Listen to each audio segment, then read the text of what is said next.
went to Argonne National Lab in USA near Chicago to work in the human genome project in the technology development side. I was young, just finished my PhD. Actually, I didn't even finish my PhD. There was a call for new ideas for human genome project.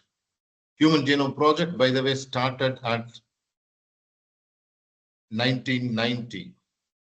I went there 1994. That still technology development was going on. How do we sequence this genome?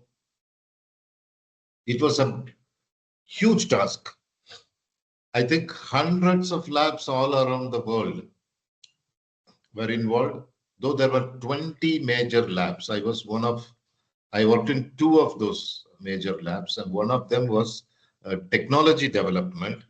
It starts with how do I clone, how do I do this, how do I sequence, how do I align, how do I assemble, all of them. I had few patents there, but most of them were sequenced using slab gels. You might have seen in some old labs, they still have those slab gels where you have to pour acrylamide and then run the samples. But it is still 4-color dideoxy sequencing. It's not single color radioactive sequencing, though I did a lot of radioactive sequencing for QC purpose. That was the Sanger era slab gels. Then came capillary sequencing, where you keep a 96-well plate with the sequencing reactions completed. The capillaries will run it. Still takes 12 hours, 24 hours. It took 13 years. $3 billion budget. This is direct budget. I don't know if you add another 1 billion for everyone's salary, travel, this 3 billion is a direct cost of reagents and other things.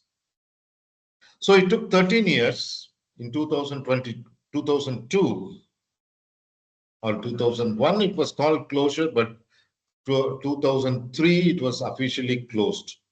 Then one of the person called Craig Venter, whom I have met many times, he's a crazy guy. He's almost, if Trump is a scientist, then you have seen Craig Venter. What he did was, after everyone did all this work by all the difficulties they did it, he took his own chromosomal DNA, chopped it, and sequenced it. There is no, see, the original human genome project was YACs, yeast artificial chromosomes. There are lots of maps, genetic maps used. You might have heard Morgan, centimorgan, and all, no?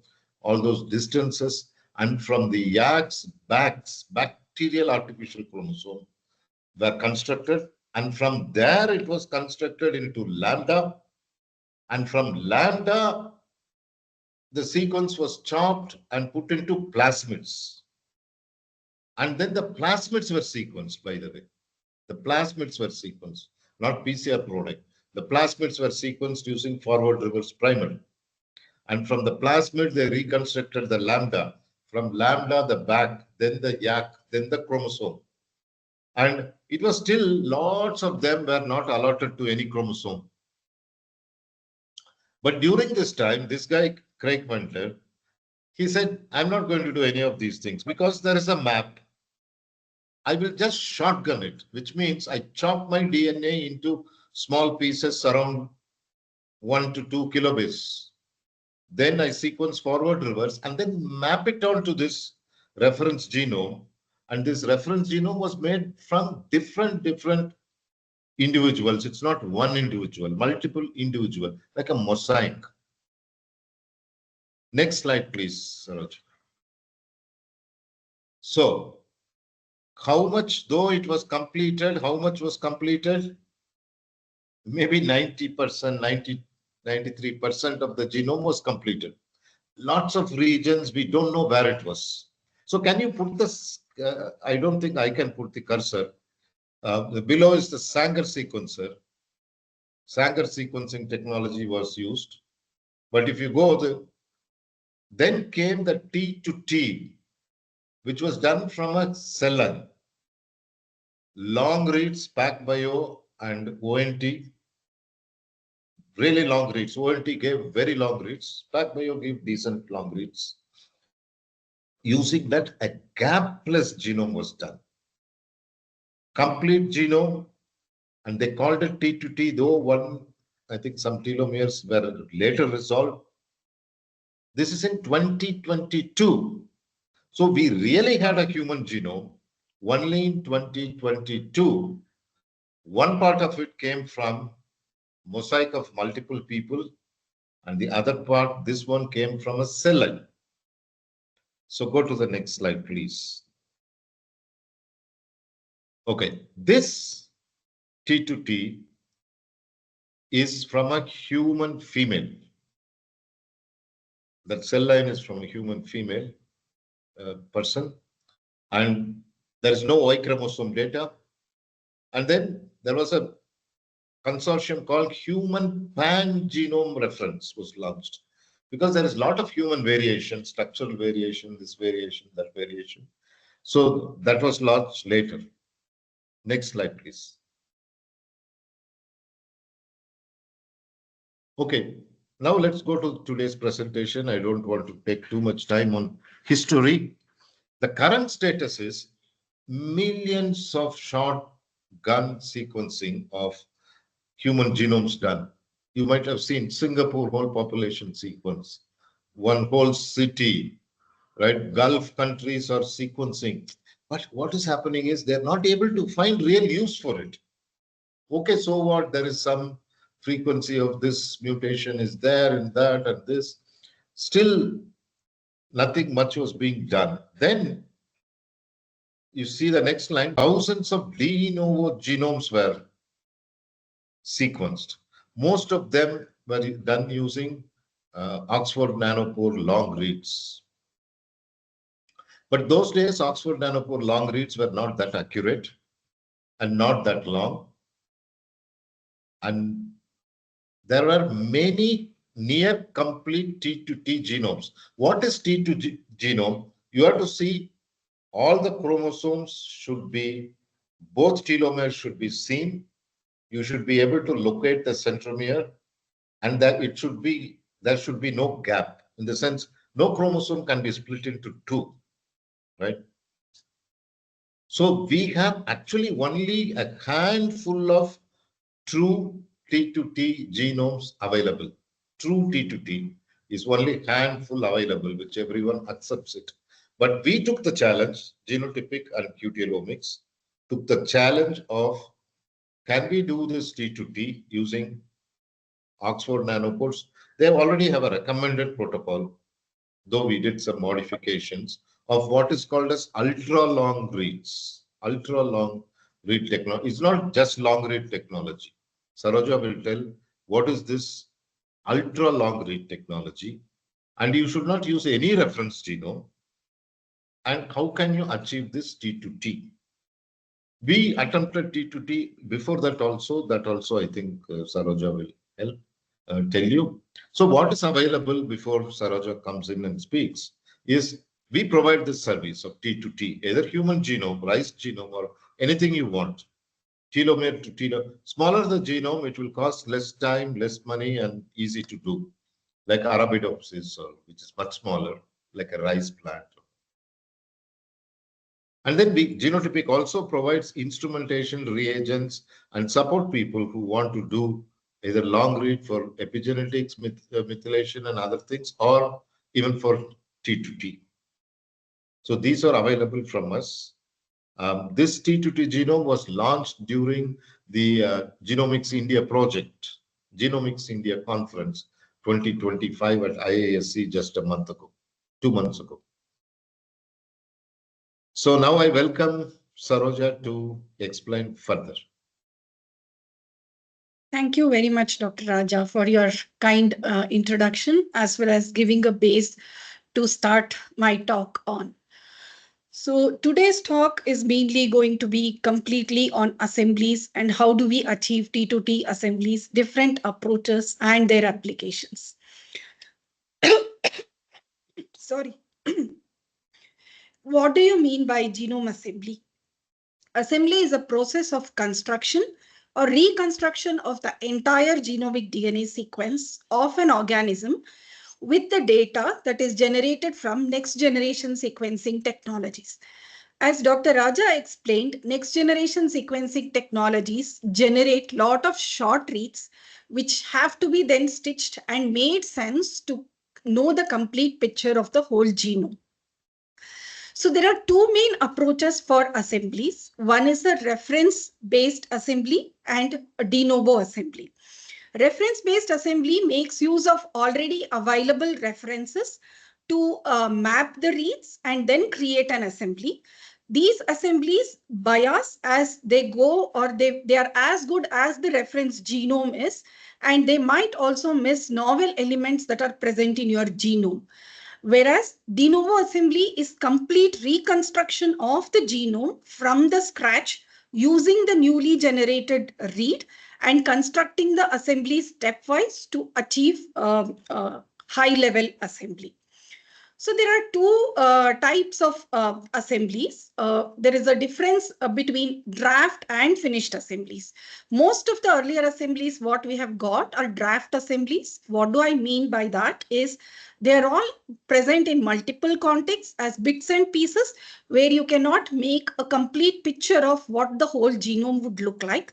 Whereas complete genome assemblies are always accurate. They are complete from end to end, giving all information without any missing information. They are phased, meaning you will be able to identify the different alleles, and they're always chromosome scale. Whenever we talk about draft assembly, we think of our first human draft genome assembly, where the genome assembly was done using Sanger sequencing. Though it took more than a decade to finish, the assembly had multiple gaps. And it took a lot of time because of the technology used in those assembly, which was based on first generation sequencing technology. The next generation sequencing technologies enabled high throughput sequencing, generating large amount of data in a short time, bringing down the data generation time drastically. So what took more than a decade for the initial assemblies, later on where we were able to finish assemblies in few days or weeks. Though we were able to do the assemblies, these assemblies were never complete. For decades, about 8% of the human genome remained unresolved, and it could not be completed at all, though multiple technologies were introduced. So what were the challenges in achieving complete assemblies with short reads from next generation sequencing technology? So most of the next generation sequencing technologies have their read lengths between 100 to 300 bases, or maximum going up to 700, 800 bases in case of Roche cycler. So these shorter because of the limitation of read length chemistries, you have to shear your genomic DNA and then read them on these platforms, and they have to be reassembled to make sense of the genome. So in this process, when there are multiple short reads, you are trying to map them on or stitch them together, they will introduce biases. Though there were multiple technologies introduced like MatePair, which allowed to analyze the structural variants, large structural variants in the genomes, even that could not resolve some of the complex structures on the genome. Hi-C is another approach, again developed on short read technologies. It definitely added value to the genome construction, but none of these actually gave a complete T2T kind of assembly. And also they relied on multiple platforms, multiple data sets, complex assembly processes to arrive at assembly. So what are all the short read lengths, why short read lengths cannot contribute to high quality assemblies alone is because of the repeat regions. Very long repeat regions are present in the genomes. Structural variations in the genomes can be sometimes very complex, so they are very difficult to resolve. Segmental duplication regions are difficult to assemble and resolve and make sense with only short reads. Because of all these reasons, there will be a lot of missing information, creating gaps in the assemblies. So when we are talking about complete assembly is needed, gaps should not be there. Why do we need complete assembly? Nobody likes half-baked information or half picture. We want to know a complete information to understand what the genome is. So the complete genome sequence is no gaps genome, as Dr. Raja mentioned, telomere to telomere sequence, which completely covers the whole chromosome. It offers novel insights into genome organization and function. It resolves complex regions like telomeres, centromeres, which we were never able to sequence through multiple other technologies that existed before, as well as segmental duplications. Because the genome is complete, we will discover or understand the unknown genes and functional elements on the genome. There is a better understanding of genomic evolution because we are reading through repeat regions and structural changes as well. It improves the overall sensitivity and accuracy of genetic association studies, making it easier to link genetic variations to traits and diseases. They provide essential high-quality complete reference genomes, which are required for what now hot is pan-genome construction and analysis. So all these, like completing the genome sequence is possible only through long-read platforms. They enable complete gapless assemblies. When we talk about long-read technologies, Nanopore always stands out. It is not a chemistry-based sequencer. It is a biological pore-based sequencer, where your native DNA or RNA molecule is directly passed through the biological pore, and the electrical signal disturbance is what is captured and converted into base calls. This nanopore sequencer has enabled multiple sequencing of multiple complex regions, which were otherwise impossible through earlier sequencing technologies. First of all, it will allow us to do direct sequencing. So it'll native DNA molecule is sequenced to capture all the information along with methylation signature. They do not require PCR amplification, so there are no PCR biases, duplicates in your read generated. Very importantly, it's read length agnostic. What I mean by that is any read length can be read by nanopore sequencer because it is not dependent or limited because of read length chemistries.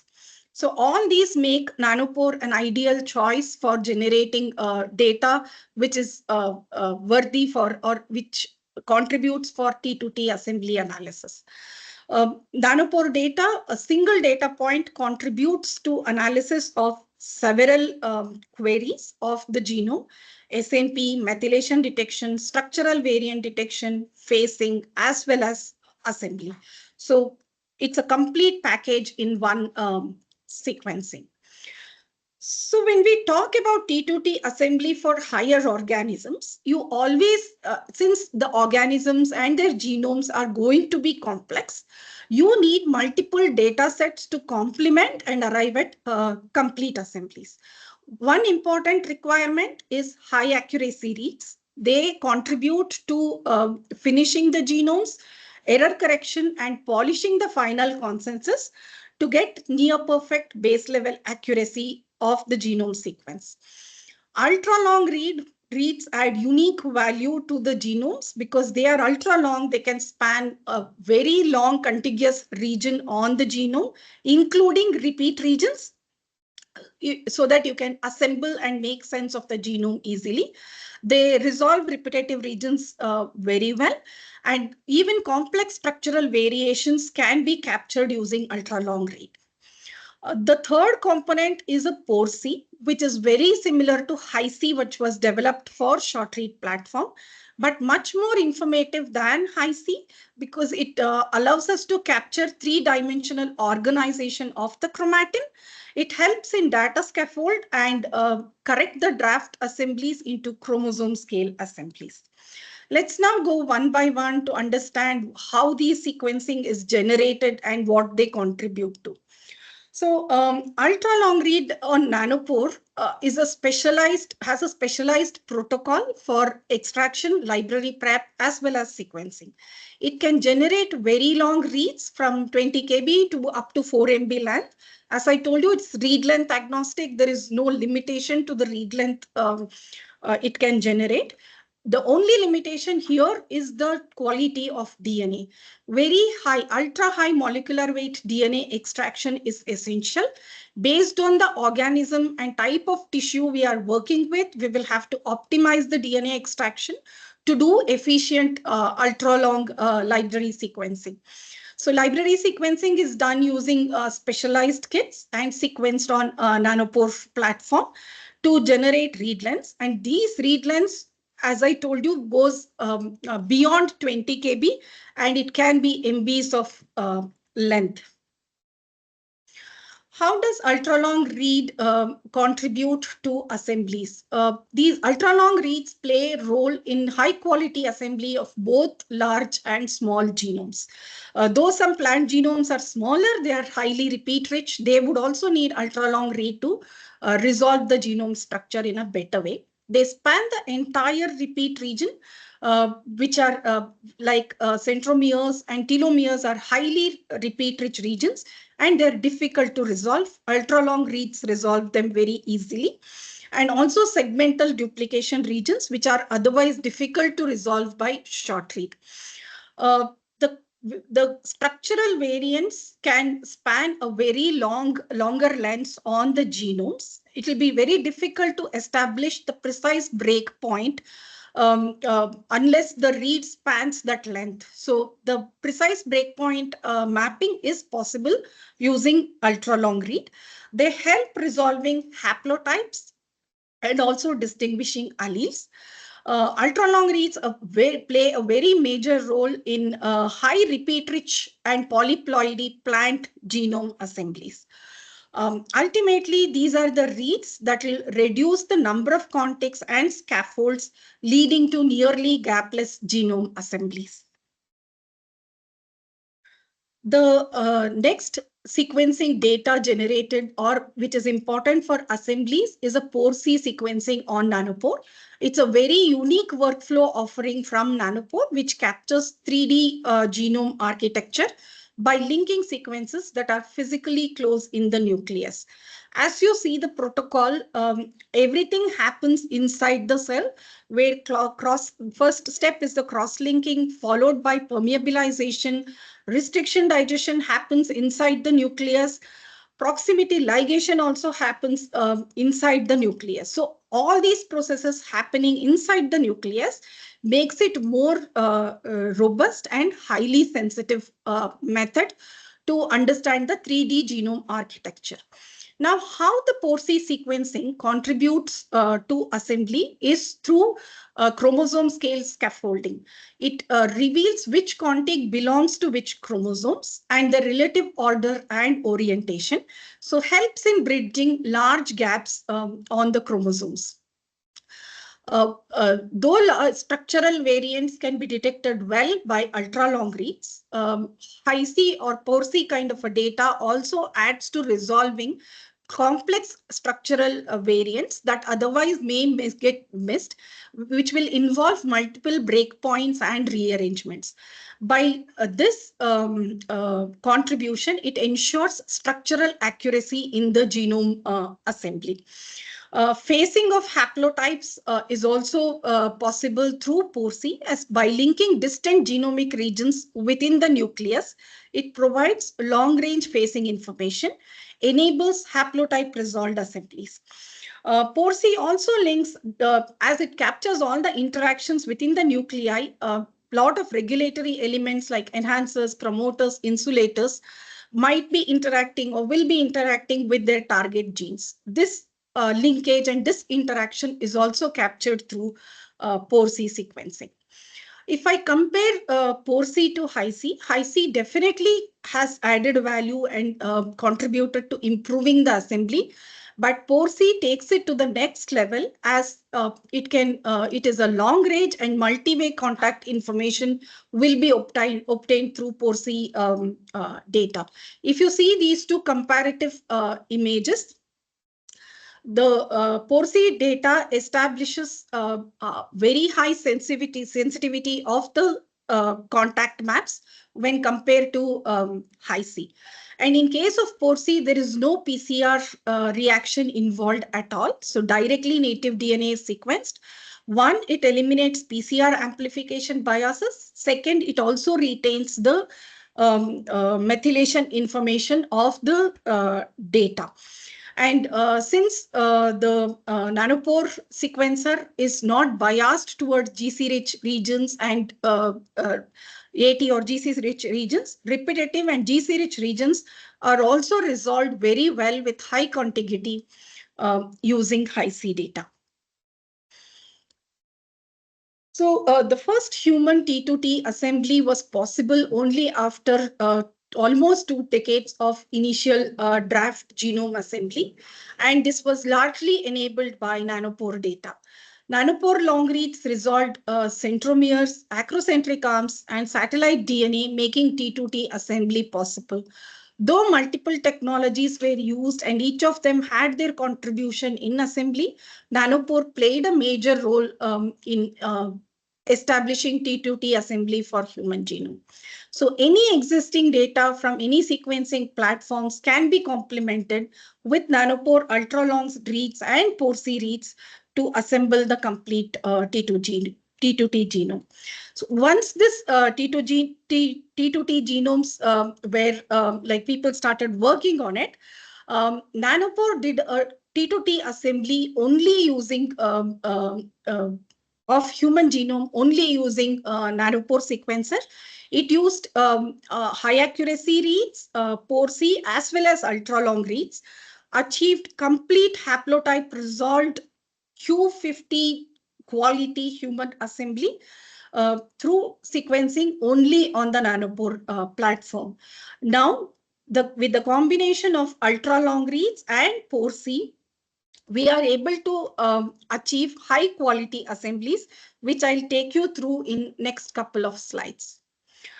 I proudly share this information at GIC 2025. Genotypic, in collaboration with QTL, released first T2T telomere-to-telomere assemblies from India for both basmati rice as well as human genome. So both these were constructed, both these genomes were constructed at our labs using only nanopore sequencer for data generation, followed by the assembly. The first one is an Indian genome assembly with only ONT sequencing. We sequenced the high quality genomic DNA on 2 platforms. One was regular long read nanopore sequencing. Another one was ultra long read sequencing. Combined data was about 50x coverage of the genome. The data was assembled and it resulted in 52 contexts. The BASCO analysis showed 97.2% completion of the genome, and analysis of telomere and centromere positions was also done. All chromosomes identified telomeres were totally 5 chromosomes, 3 chromosomes at the end and 2 chromosomes at the start did not had the telomere sequence. This is work under progress, which we are working to fill the telomere information. So the genome data that was generated was mapped to the CHM13 genome as well as another T2T genome of the Indian origin published recently. The GT assembly showed a very good mapping to both the genomes, high percentage of mapping to both the genomes. Most of the chromosomes had a coverage between 90 to 98%. And for both the genomes, there were few chromosomes, there were less amount of mapping, and it was not common between the two reference genomes. The genome was also analyzed for structural variation. You can see the structural variation analysis image.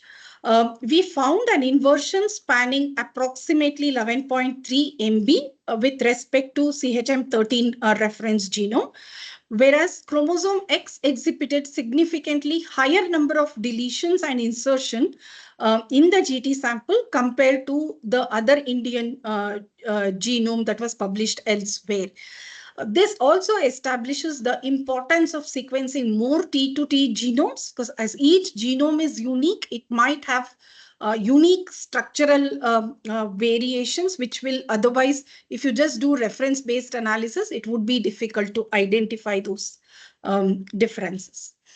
The next T2T assembly was a rice genome. It is first from India. Sequencing and assembly was carried out at Genomics Technologies. Punjabi basmati rice, which is a dwarf and blight-resistant variety, was chosen for assembly, as T2T assembly of this genome will unlock precise gene discovery and trait mapping. The protocol was extraction, DNA was extracted, library, ultra-long library with sequencing libraries were prepared, and they were sequenced on Prometheon P2 solo machine, and super accuracy based calling was followed to arrive at the, and then data was analyzed to assemble the genome.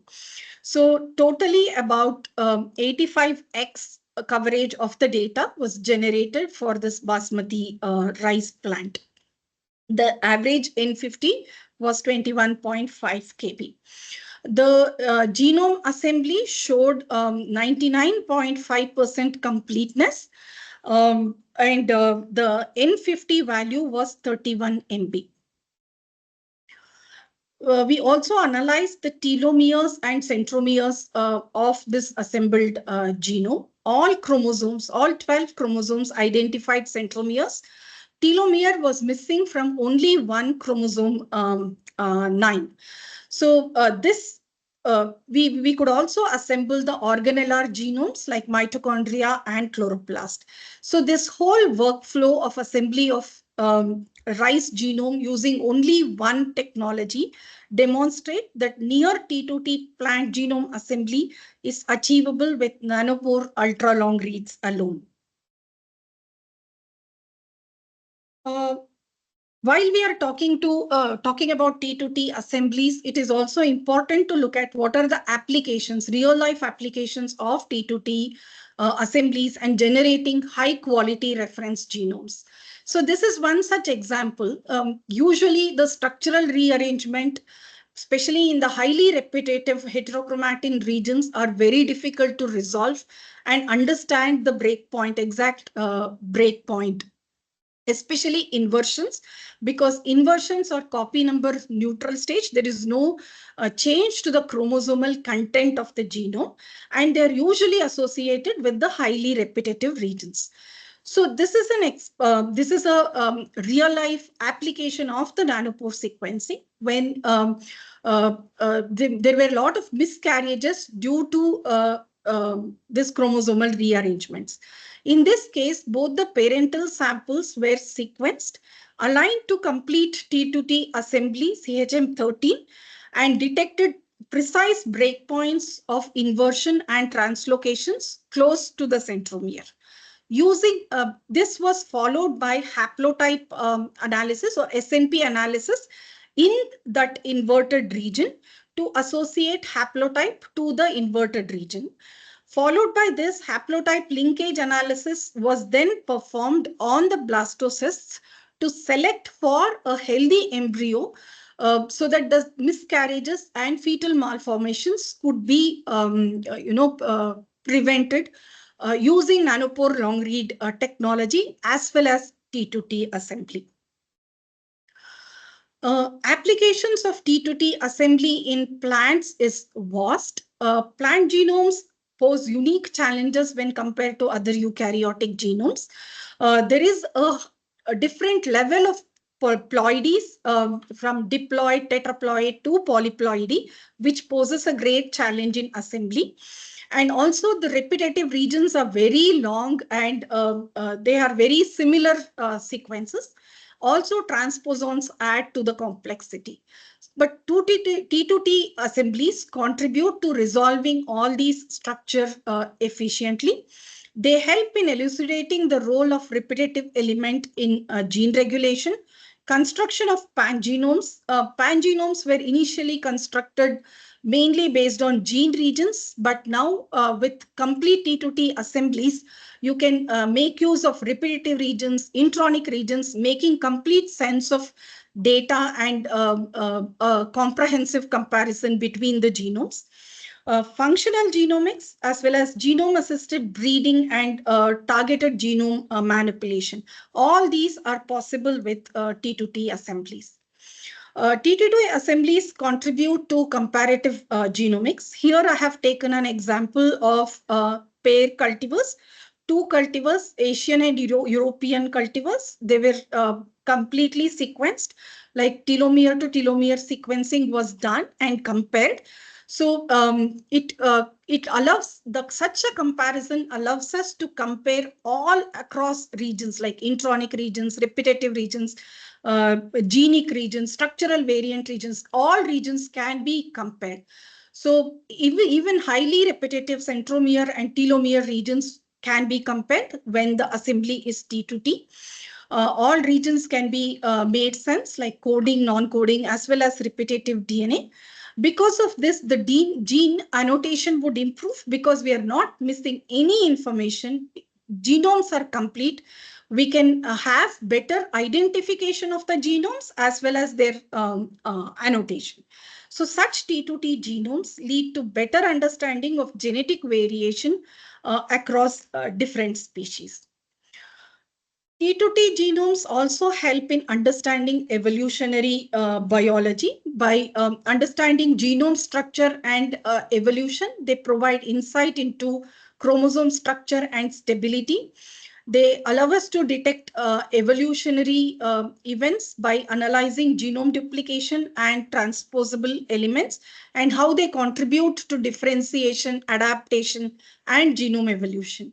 Phylogeny Sarojit, time becomes... is almost close to. Yes, sir. I'll finish in 5 minutes.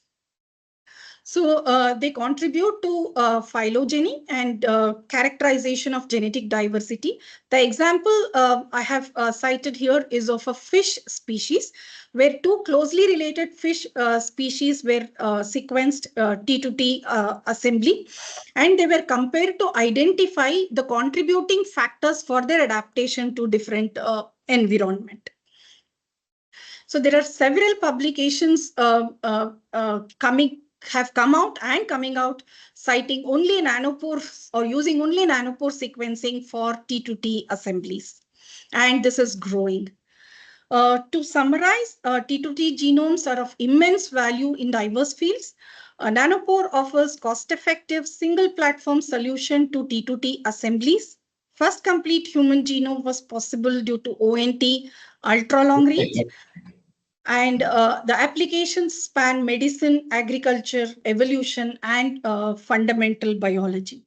We offer broad spectrum of services from NGS short read sequencing on high accuracy data to nanopore long read sequencing, qPCRs, direct RNA and long cDNA sequencing to analyze your transcriptomes, single cell transcriptomes and genomics, targeted sequencing by amplicon generation or amplicon panel design, and high throughput protein assay. This is our T2T rice genome, first from India. This is, there is no T2T genomes, including plants, ever done in India.